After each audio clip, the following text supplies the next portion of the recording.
Tony club থেকে ওই উপাস থেকে আসলে আমি তেমন কিছু জানি না, শুধু শুনেছি যে দুজন মারা গেছেন, এই কারণে অবরোধ। গাড়ি ছেড়ে দিয়ে আসলাম। না, এই রমজান মাস, এটা তো একটা দুর্ভোগ। আমি কত দূর থেকে হেঁটে আসলাম, রোজা রেখে ডিউটি করে, সারা রাত ডিউটি করে এসেছি। আমরা অনেকেই আছি রাস্তাঘাটে, এই আর কি, কিছু বলার নেই। আসতে যাতায়াতের সমস্যা হচ্ছে, গাড়ির জ্যাম এবং রাস্তা বিশৃঙ্খলার কারণে অনেকটা কষ্ট হচ্ছে। এই কষ্টটা দেখছি, আমি প্রশাসনের দিকে দৃষ্টি আকর্ষণ করছি, ওনারা চাইলে এটা 10 মিনিটে ক্লিয়ার করে নিতে পারে। আর যে সমস্যাটা হয়েছে এটা কিন্তু রাস্তার সমস্যা না, অ্যাক্সিডেন্ট হইতেই পারে। এটা নিয়ে আপনার বৈষয়টা সমাধান করা দরকার, কিন্তু সাধারণ মানুষের হয়রানি করাটা এটা কিন্তু ঠিক হচ্ছে না। আমি সকাল 7টায় আমি প্রাইভেট কার চালাই, গাড়ি নিয়ে আসছি আর কি। সকাল 7টায় এসে বললাম যে অ্যাক্সিডেন্ট হয়েছে, ওপাশ উপলক এই পাশ উপলক, এই পর্যন্ত আটকেই রয়েছে।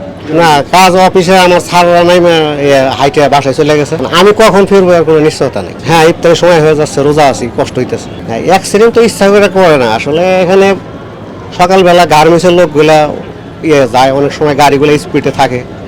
এদেরও বলা আছে, অনেক এরা ফ্লাইওভারগুলো ব্যবহার করে না। ফ্লাইওভারগুলো ব্যবহার না করার না কারণে ধরেন এখানে এই দুর্ঘটনাগুলো প্রায়ই ঘটে। আমি গাজীপুর থেকে আসছি। গাজীপুর টঙ্গী পার হওয়ার পর থেকেই পুরো রাস্তা অনেক জ্যাম, গাড়ি আটকে ছিল সারাক্ষণ। কিছুক্ষণ পর পর একটু একটু খুলে আমরা আসি। তারপর আমি কুড়ি বিশ্বরোড পার হওয়ার পরে হেঁটে হেঁটে এসে বললাম, এখন আমি ঢাকা ফার্মকে যাব।